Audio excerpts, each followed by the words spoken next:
दोस्तों, मैं हूं हिमांशी और ब्लेस्ड मॉम स्क्वाड में आपका स्वागत है।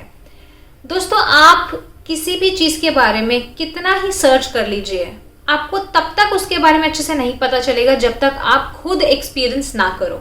और मैंने भी कुछ चीजें ऐसी एक्सपीरियंस करी सी सेक्शन डिलीवरी के दौरान जो कि मुझे पहले नहीं पता थी, तो वही आपके साथ शेयर करना चाहती हूँ। तो आइए बात करते हैं वो 10 चीजें जो कि सी सेक्शन डिलीवरी के बारे में मुझे पहले नहीं पता थी और एक्सपीरियंस करके मुझे पता चली। तो सबसे पहला पॉइंट जो मुझे नहीं पता था वो ये है कि आपको सी सेक्शन से पहले कैथेटर लगाया जाता है, जिसमें जो कि आपका सारा यूरिन होता है वो उसी में जाता है। मुझे नहीं पता था क्योंकि इससे पहले मेरी कभी मेजर बहुत ज़्यादा ऐसी सर्जरी हुई नहीं है, तो मुझे ध्यान नहीं था कि ऐसा कुछ कैथेटर भी लगता है। तो ये मेरे लिए एक पहला एक्सपीरियंस था जिसमें मुझे पता चला कि ऐसा भी होता है। दूसरा पॉइंट जो मुझे नहीं पता था वो ये है कि जो टाँके होते हैं ना, स्टिचेस, उसके आसपास का एरिया जो होता है वो सुन्न रहता है और किसी किसी का काफ़ी महीनों तक भी सुन्न रह सकता है, क्योंकि आपके एक बहुत मेजर कट हुआ होता है तो आसपास के जो मसल्स हैं, नर्व्स हैं, उनको रिकवर होने में टाइम लगता है। तो जो सुन्नपन है ना पेट के आसपास, स्पेशली स्टिचेस के आसपास के एरिया में, वो रहता है। मेरा खुद का जो है पेट के आसपास का एरिया का जो सुन्न था, नंब था, वो ऑलमोस्ट 6 महीने तक रहा था और उसके बाद मेरे को वापस सेंसेशन आने लगी थी स्टिचेस के आसपास के एरिया में। उसके बाद थर्ड पॉइंट जो मुझे नहीं पता था वो ये है कि सी सेक्शन के अगले दिन ही आपको बोल दिया जाता है कि आपको चलना है। तो मुझे ऐसा नहीं लगता था, क्योंकि इतना एक कट हुआ है, मुझे नहीं लगता था कि अगले दिन ही आपको बोल देंगे कि आप चलिए।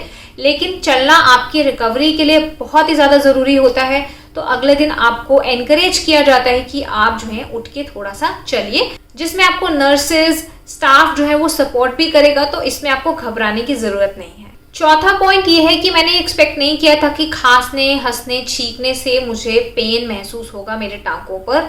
तो इसके लिए आप अपने पास एक कुशन हैंडी ज़रूर रखिए, जो कि अगर आपको जैसे खांसी आ रही है या हंसी आ रही है, छींक आ रही है, तो आप अपने पेट पर उस कुशन से सपोर्ट दीजिए, जिससे कि आपके टाँकों पर सपोर्ट मिलेगा, कुशनिंग आ जाएगी वहाँ पर, तो आपको पेन महसूस नहीं होगा, झटके ज़्यादा नहीं लगेंगे।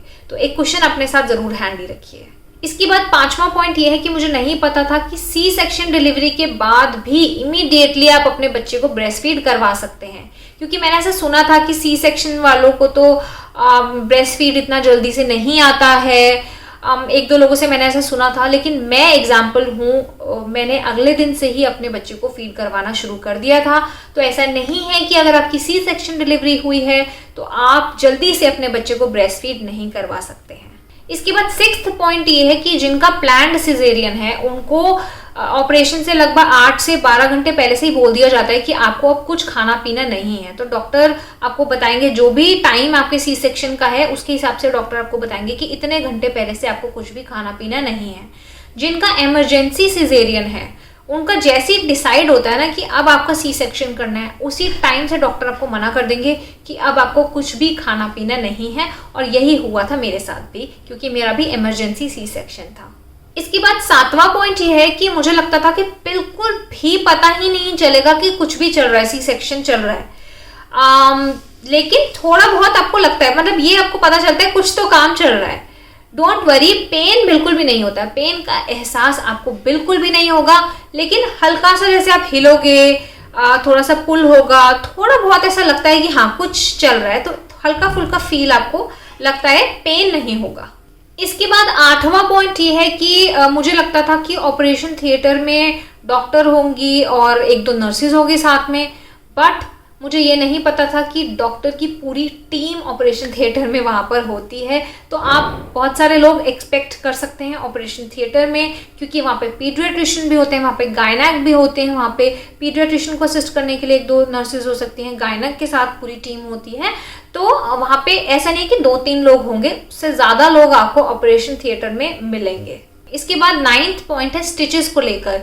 जब आपका सी सेक्शन हो जाता है तो आपको कुछ टाइम बाद बुलाया जाता है, डॉक्टर बोलते हैं कि स्टिचेस खोलने हैं तो आपको आना है। तो मुझे ये नहीं पता था कि स्टिचेस जो है वो डिसॉल्वेबल होंगे। तो स्टिचेस खोलने के लिए क्या होता है वो मैं आपको बताती हूँ। तो जो आपके जो टाँके लगते हैं, ज़्यादातर केसेस में ऐसा ही होता है कि डिसॉल्वेबल टाँके होते हैं, तो अंदर से वो घुल जाते हैं। तो जो डॉक्टर आपको बोलती है ना कि स्टिचेस खोलने के लिए आपको आना है, तो उसमें क्या होता है, ऊपर से एक गांठ होती है, एक धागा होता है, ऊपर गांठ लगी होती है, सिर्फ ऊपर की गांठ काटनी होती है। अंदर के स्टिचेस जो होते हैं उनको नहीं खोला जाता है, वो घुल जाते हैं, तो इसमें आपको दर्द बिल्कुल भी नहीं होगी। अगर आपके दूसरे टांके लगे हैं तो वो अलग बात है, बट ज़्यादातर मैंने देखा है कि डिजॉल्वेबल स्टिचेस ही लगते हैं और खुलते टाइम बस ऊपर से एक गांठ काटी जाती है बस।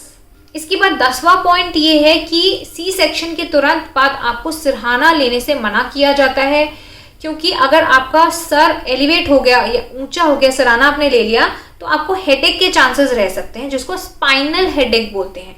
क्योंकि जो स्पाइन में एनेस्थीसिया दिया होता है, जो एपिड्यूरल लगता है, उसकी वजह से कई बार आपको सर दर्द भी हो सकता है, और वो ज़्यादातर तभी होता है जब आप अपना सर ऊंचा करते हैं। तो इसीलिए कम से कम 12 घंटे, जहाँ तक मुझे याद है, आपको मना किया जाता है कि आप अपना सर ऊंचा ना करें, पिलो ना लें, और सीधे ही लेटे रहने को बोला जाता है। तो दोस्तों ये थी वो 10 बातें जो कि मैंने अपने एक्सपीरियंस के बेसिस पे आपसे शेयर करी हैं सी सेक्शन के बारे में।